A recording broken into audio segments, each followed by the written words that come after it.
Chers amis, Beshem Hashem Naaseh Venasla Boker Tov, en cette belle matinée de lundi 22 du mois de mai et bête du mois de Sivan.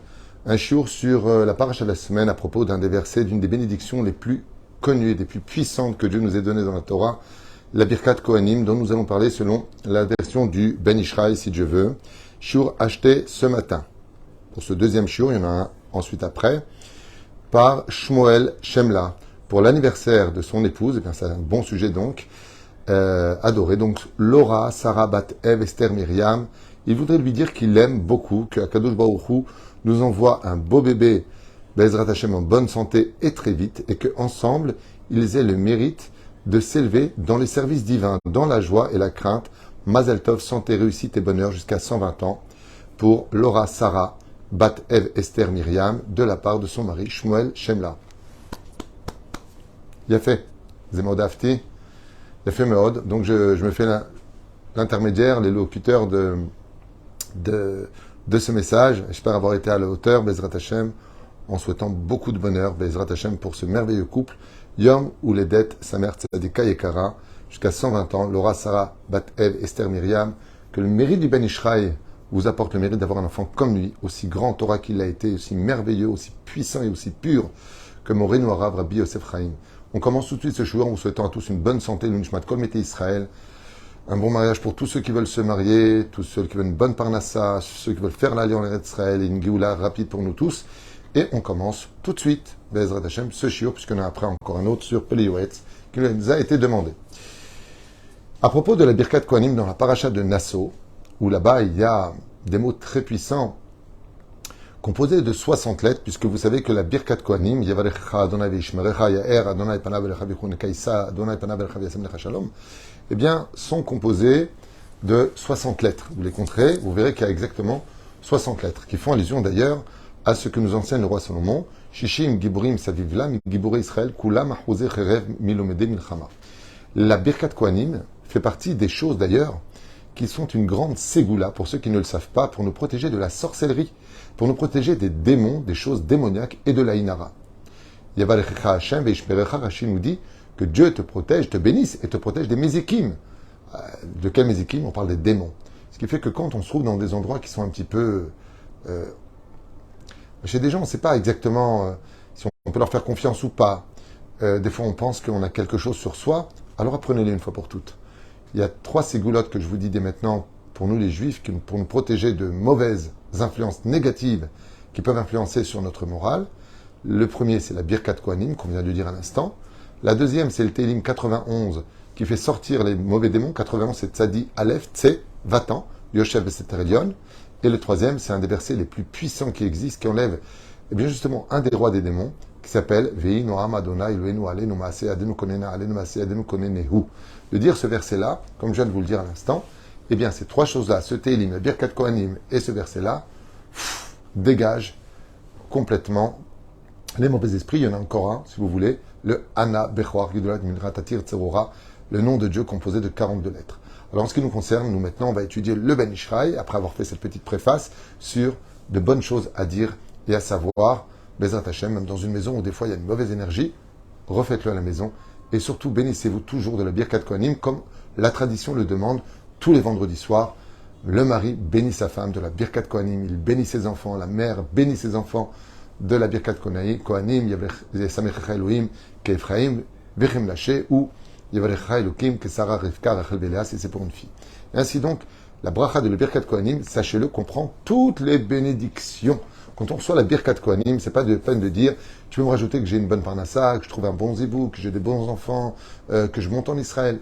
Dans la Birkat Kohanim sont composés tout ce dont une personne a besoin. À l'image de celui qui est dans le fond d'un trou et qui dit à l'autre, est-ce que tu peux me sortir du trou dans lequel je suis?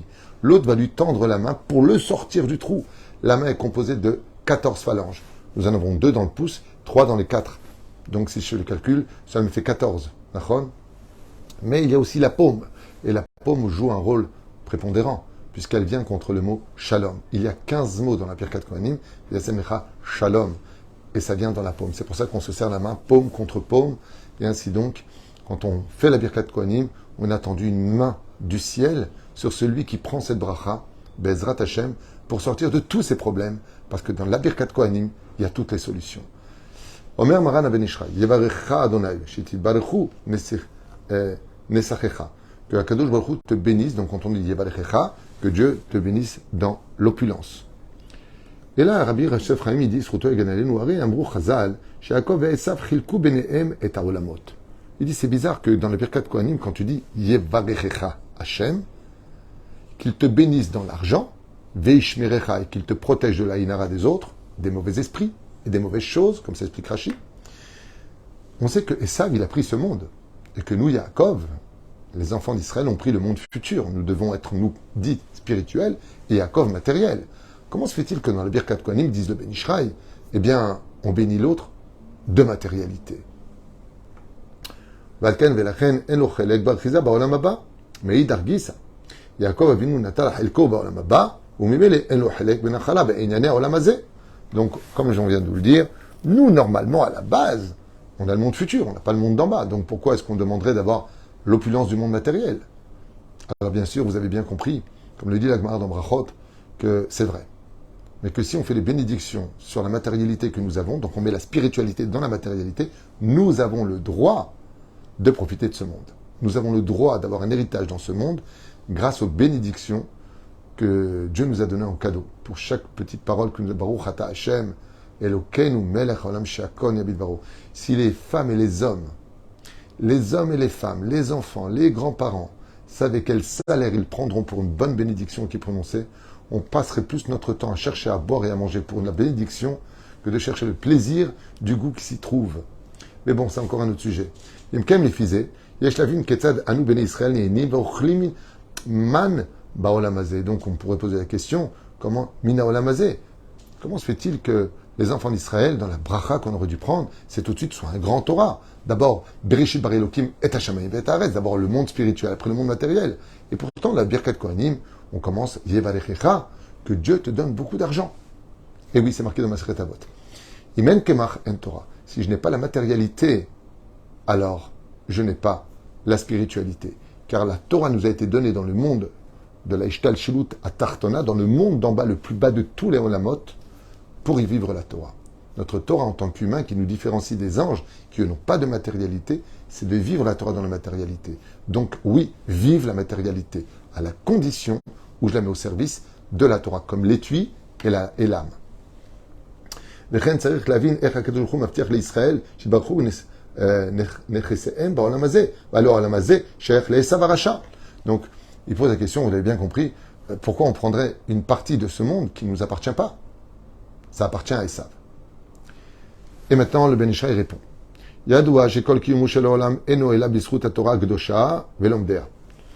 Le Ben Ishraï nous dit, sache une chose, que tu le veuilles ou pas, que tu l'aies compris ou pas, pardon.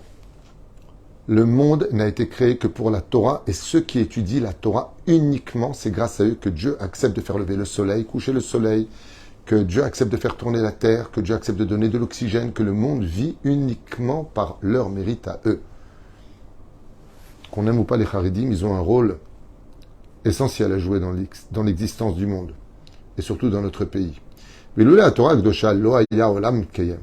comme c'est marqué dans Yirmia, si la Torah n'était pas étudiée et mise en pratique dans ce monde, comme c'est marqué dans le 33e chapitre 25, verset 25 de Yirmia, de Jérémie, si la Torah n'était pas étudiée jour et nuit, les lois du ciel et de la terre n'existeraient pas.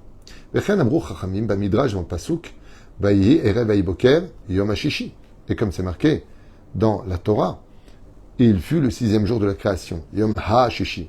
C'est fait à He. Pourquoi est-ce qu'il y a marqué Yom HaShishi? On redit Yom Shishi. L'Irmosh, Nitna, Kadosh Baruch Hu, le Maaseh Bereshit, que Dieu, quand il a créé le ciel et la terre, il a créé pour le jour de Shavuot, le jour du don de la Torah. Shekol Kiyomo Hu Al Da'at Shikblu Israël Alehem et Torah Gdosha Bevav Besivan.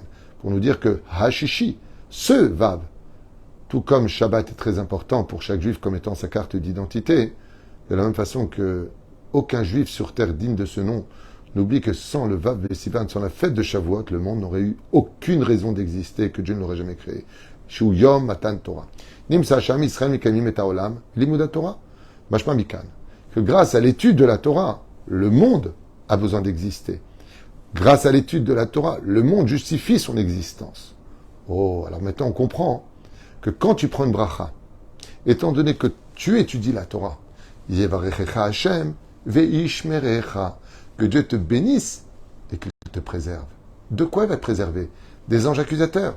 Donc en réalité, dans l'absolu, qui mériterait vraiment d'être riche dans ce monde? Qui mériterait vraiment d'avoir la plus belle maison dans ce monde? Ceux qui étudient la Torah. Et tout ce salaire-là dont je vous parle, à la résurrection des morts, tout le monde le verra et le vivra. Grâce à l'étude de la Torah et des mitzvot, on mérite toutes les bénédictions. Et si vous me posez la question, pourquoi est-ce que ce n'est pas ce que l'on voit aujourd'hui à l'extérieur? On voit les gens qui étudient la Torah plutôt dans des situations très précaires, financièrement parlant, pas tous ceci étant, et de l'autre côté, on voit les gens qui sont loin de la Torah profiter. Oui, il y a ceux qui perdent leur monde futur parce qu'ils se sont éloignés des principes fondamentaux de leur identité de juifs, donc malheureusement, ils perdent l'adresse du monde futur, alors il faut bon qu'ils aient une adresse, Dieu leur donne tout sur terre. Et de l'autre côté, il y a celui qui étudie la Torah. Et en étudiant la Torah, eh bien, il va subir quand même des choses qui pourraient être dérangeantes. On est tous dans la même barque. Prenons l'histoire de celui qui devait beaucoup d'argent. La mafia lui demande de rembourser l'argent qu'il a emprunté, mais il n'a pas d'argent. Qu'est-ce que fait la mafia? Elle vient voir le grand frère qui est très riche, en lui disant, si tu ne payes pas ce que doit ton frère plus les intérêts, ton frère meurt. Tout de suite, le grand frère, responsable, sort son argent et paye. Qui est la mafia? Les anges accusateurs. Qui est le pauvre qui doit rembourser cet argent?